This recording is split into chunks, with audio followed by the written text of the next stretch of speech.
ఎదురుచూపులకు తెరపడింది. ఆకాంక్షలు ఫలించాయి. ఎట్టకేలకు భారతదేశపు ముద్దుబిడ్డ మళ్లీ మాతృదేశం చేరింది. 13 ఏళ్ల వయసులో పొరపాటున పాకిస్తాన్ చేరిన గీత దశాబ్దం కాలం తర్వాత మళ్లీ స్వదేశం చేరింది. కాసేపటి క్రితమే ఆమె ఢిల్లీలో అడుగుపెట్టింది. కరాచీ నుంచి ప్రత్యేక విమానంలో ఆమెను ఢిల్లీ తీసుకువచ్చారు. గీతతో పాటు ఇన్నాళ్లు ఆమె సంరక్షణ బాధ్యత చూసిన ఈదీ ఫౌండేషన్ సభ్యులు, పాకిస్తాన్ ఉన్నతాధికారులతో కూడిన 5గురు బృందం కూడా ఢిల్లీ వచ్చింది. ఢిల్లీ ఎయిర్పోర్ట్లో గీతకు ఘన స్వాగతం లభించింది.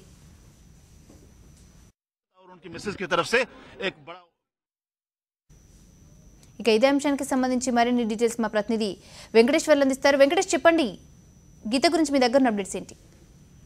కరాచీ నుంచి నేరుగా గీత ఢిల్లీ ఇందిరాగాంధీ విమానాశ్రయానికి చేరుకున్నారు. భారత్ లోని పాకిస్తాన్ హై కమిషనర్ కార్యాలయం అధికారులు ఆమెకు స్వాగతం పలికారు.